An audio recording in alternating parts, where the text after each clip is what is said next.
গরমের ছুটি শেষে রাজ্যের স্কুল খুলেছে ৩রা জুন। স্কুল খোলা সম্পর্কে নির্দেশ দিয়েছিল স্কুল শিক্ষা দপ্তর। ম্যাচিং অর্ডার বের করে মধ্যশিক্ষা পর্ষদ। ৩রা জুন স্কুল খুললেও ১০ই জুন থেকে ছাত্রছাত্রীরা স্কুল যাবে বলে জানানো হয়েছিল। এই নিয়ে নির্দেশিকা জারি করে স্কুল শিক্ষা দপ্তর। ৩রা জুন থেকেই শিক্ষক শিক্ষিকারা স্কুলে আসছেন। সেই হিসেবে আজ থেকেই পুরোদমে স্কুলের পঠন পাঠন শুরু হয়ে গেল। স্কুল খুলে গেলেও গরম এতটুকুও কমেনি, বরঞ্চ বেড়েছে। সঙ্গে দোসর হয়েছে চড়া রোদ। এমনিতেই হাঁসফাঁস দশা জেলার মানুষের। প্রত্যেক স্কুলেই পড়ুয়াদের উপস্থিতির হার হাতে গোনা।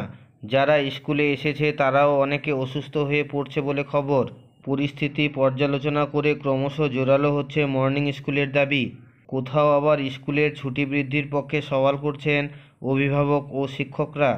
এই অবস্থায় মর্নিং স্কুল চালু করার জন্য নোটিশ দিচ্ছে ডিপিএসসিগুলি।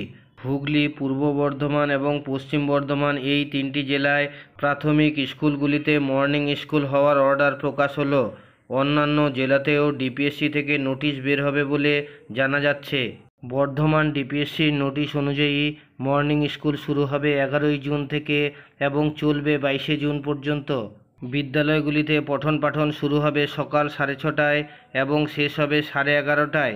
শনিবার পঠন পাঠন শুরু হবে 6:30টায় এবং শেষ হবে 9:30টায়। মিড ডে মিলের জন্য বিরতি থাকবে 9টা থেকে 9:30টা পর্যন্ত। হুগলি জেলা থেকেও এই ধরনের মর্নিং স্কুল করার নোটিশ বেরিয়েছে। মর্নিং স্কুলের বিজ্ঞপ্তি হুগলি জেলার ডিপিএসসি থেকে আজ সকালে প্রকাশিত হলেও দুপুরের দিকে এই নোটিশ বাতিল করে দিল। কী কারণে বাতিল করলো সে সম্পর্কে এখনও জানা যায়নি। যে কোনো আপডেট আসলে আমি আপনাদের সাথে শেয়ার করি। ভালো লাগলে লাইক দেবেন, শেয়ার করবেন।